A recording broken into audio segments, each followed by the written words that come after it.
Let's have a look at the paper, shall we? 22 minutes past 8. The former Conservative Minister Edwina Currie has joined us this morning to go through the stories that have caught her eye. And the first one that really has grabbed you is actually a wraparound on the front of the Times. It's not part of the paper per se, but it's all Paralympics. Well, what the Times has done right through the Olympics and the Paralympics is they have a wraparound. Yeah.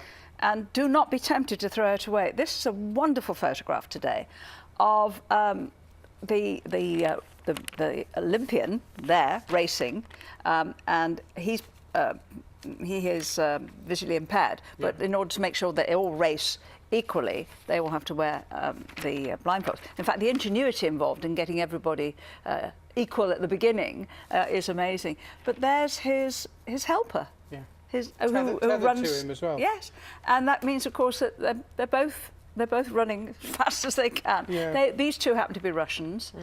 I just love it. I love the way that shows trust. It shows effort. It shows commitment. And teamwork, it shows doesn't it? Friendship. Mm. And you can't see it really because it doesn't clearly show up, I don't think, on the camera there. But the script, the words are ties that bind, which ties that bind. And there we go. Mike Bushell, I don't know if you saw it, Edwina, has been running actually with one of our Olympic visually impaired runners to see how tough that is to rely on somebody else to tell you where to go and how fast to go. I think that's a lovely story. You've looked at Heathrow. Lots of questions about Heathrow and what should be done. The Financial Times, however incomprehensible it is to most of us during the week, has an excellent weekend edition, the FT Weekend, and then you'll get some really good pieces. And I like the way they presented the story about Heathrow.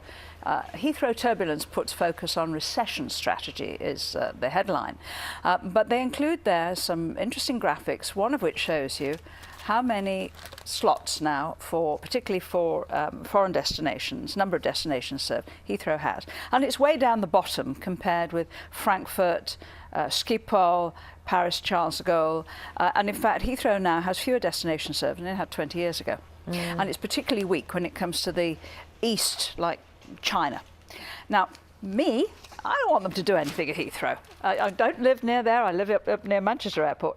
I would like to see Boris Airport out in the estuary. And we're told it would cost a fortune and would take many years to build.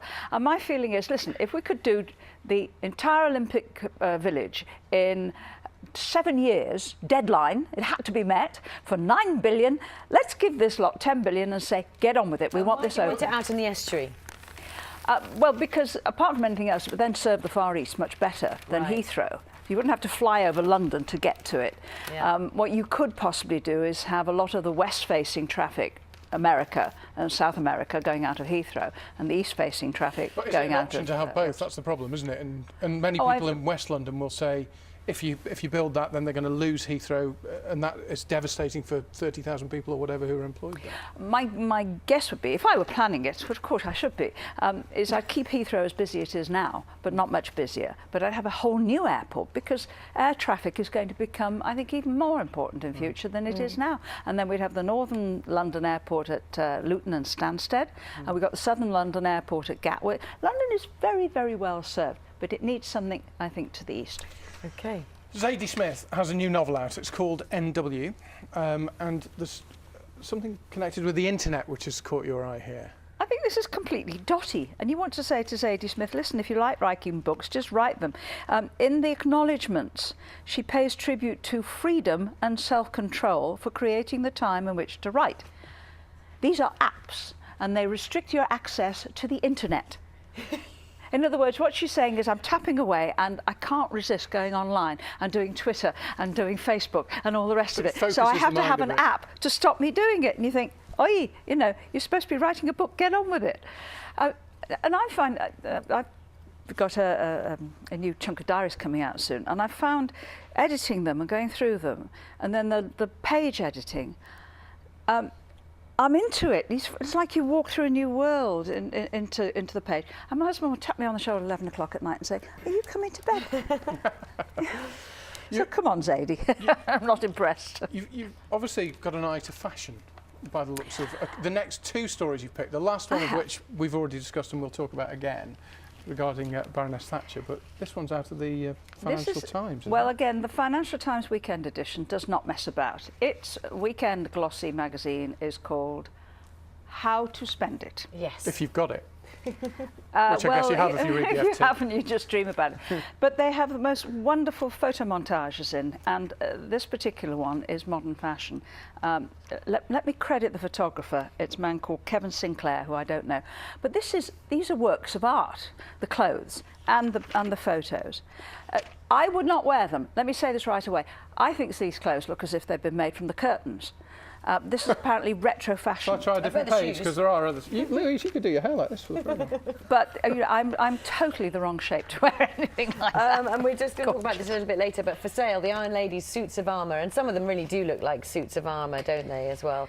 She had a look, didn't she? Which was important. This was the shoulders. This was Margaret deciding that she was going to have to be a man if she was going to convince everybody as Prime Minister and so on.